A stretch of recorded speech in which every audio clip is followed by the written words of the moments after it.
Adios, Satyad here in Singapore, and thank you so much for joining me on the Night Out podcast. For those of you who've been following forever, thank you so much for being here. I know I'm on the road to 1,000 episodes, and I really do appreciate you guys staying informed, staying in touch, leaving feedback, and just being a part of the conversation. For those of you who are new to the channel, thank you so much for joining. I hope you're finding value in the content. If you have any questions, if you have any specific ideas that you want me to discuss, please let me know in the comments below.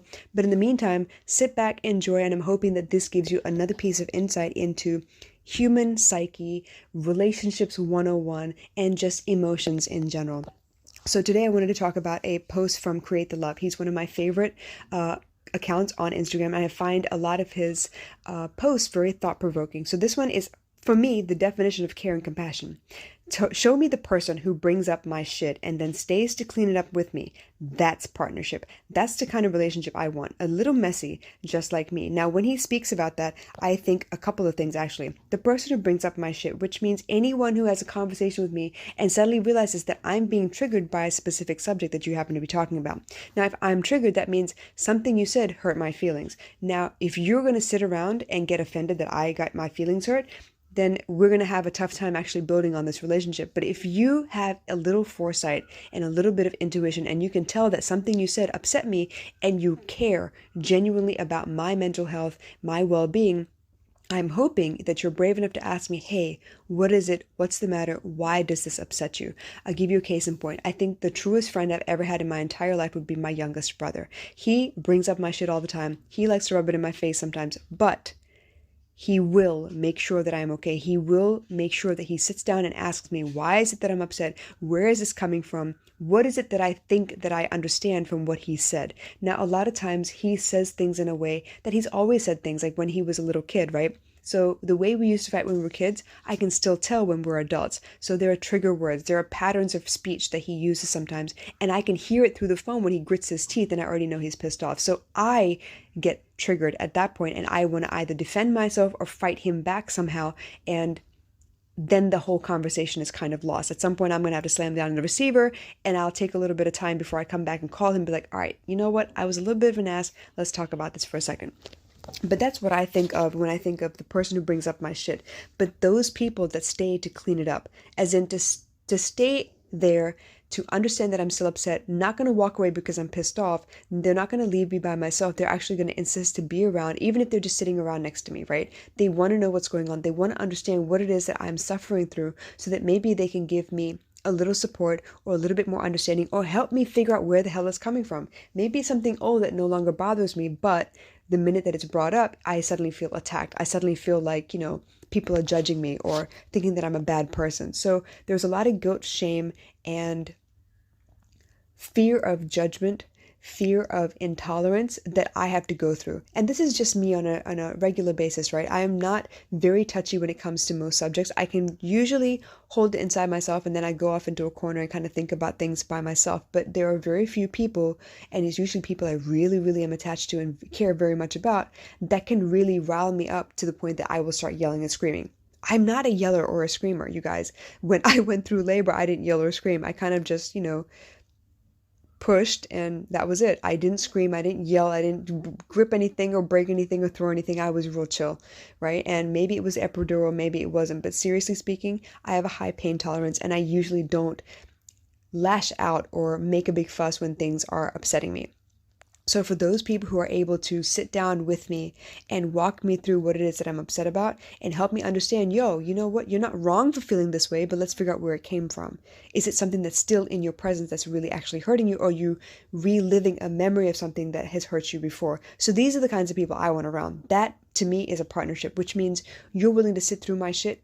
And if you're willing to sit through my shit, chances are you're willing to be vulnerable enough for me to sit through your shit with you as well. That's what I want. I don't want the kind of relationship where I have to rescue you all the time and that's the only reason you have me around. I don't want the kinds of friendships that you call me because you have no one else to call. You're shit out of luck. You don't have any more options, right? I don't want the people around me who use me because I happen to have money at the moment and they don't, or they use me because I have a place to crash and they don't. I don't want the kinds of people around me that are going to use me. I want the kinds of people around me who appreciate my energy and are willing to give something back in return. Not because it's a business exchange, but that's how love works. I feel loved by you, and suddenly I'm inspired to love you back, to show you some kind of appreciation or reciprocated feeling, right? So these are the kinds of people I'm looking for. That's what I would define a partnership as, which means I work with you, you work with me, we go through life together. This is how you battle test a friendship. If we have a disagreement, guess what? You and I go fight. We have some words exchange. I may hurt your feelings. I may bring up some shit I shouldn't have, but at some point I'm going to stop and I'm going to apologize for that. And I'm going to make sure that I mend the relationship as best I can. Now, you knowing me very well, I hope you realize that sometimes I'm going to say things in anger that I don't actually mean. And so you'll be more willing to forgive me than people who don't know me so well. And I utter some kind of stupid curse and you are forever offended and you never want to speak to me again. So I need a battle-tested friendship. I need not the knight in shining armor, but the people who have returned from war a couple of times with me, and they know that they can fight back to back with me, even though when we're not on the battlefield, we may fight each other sometimes.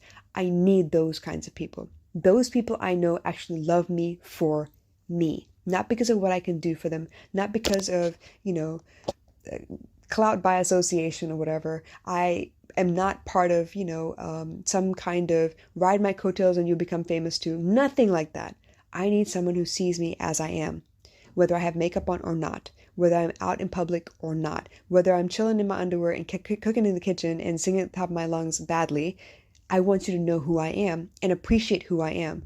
I know I will have some strengths and some weaknesses. I know that the friends that I keep around me will be strong in the areas that I am weak. And that's the reason I have them around me, because I want to evolve. I want to become better.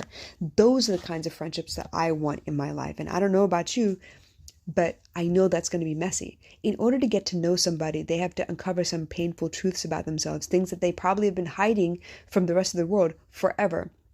But the fact that you would be a safe place for them to kind of slowly peel back a couple of layers and show you what their true colors are, and then allow you the space to decide, okay, you know what, is this okay? Can I handle this? I'm going to still stick around. Yeah. Okay. We can keep going forward from here. That's real vulnerability. That is real unconditional love. As in, no matter what you do, I'm going to call you on your shit.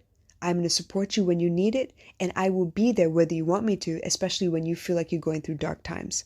I may not have to sit there and walk you through and talk you through everything, but I may just sit quietly in the dark with you, just for moral support, just for company. We don't have to talk about shit. We can both be staring at different things, our phones, for instance, but I'm with you. I'm here because I want to lend that support, because this relationship is important to me. And those are the kinds of partnerships I want to forge in the future. So this is my definition of care and compassion. The person who is able to bring up my shit and then stays to clean it up with me. That is partnership. If I ever get married, this is what I expect of my husband. You don't run when you're going through something, you come to me with a problem. I don't run when I'm going through something, I come to you first. If you have a question about, a possible business venture and you're not sure what to do, I want you to feel safe enough and man enough to be able to say, you know what, let me run that by my wife real quick, because I think that we could actually find a better solution than this. If you're not sure what to do and you're worried about something, I want you to be able to say, you know what, hold up, I need to go talk to my wife because I want to know what she thinks, because I feel like I'm missing something here. That's what I want, because that's what I would do. Let me go check in with my husband because I know he's really strong in this area and I'm not, and I just want his input.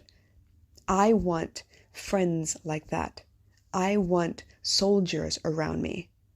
I want the kind of partnership where we can fight back to back, because I know your moves and you know mine, and we can work in sync like that. That's what I want. So I don't know how you feel about partnership, you guys. I don't know how you feel about friendship, but this is my 2 cents. I would love to hear your comments in the space below. And in the meantime, I want you to be brave enough to battle test your friendships. I want you to be brave enough to be yourself and see who stays and who goes, because you don't want to find out in a crisis who stays and who goes. You hear what I'm saying? I love you guys. I'll catch you again soon. Bye.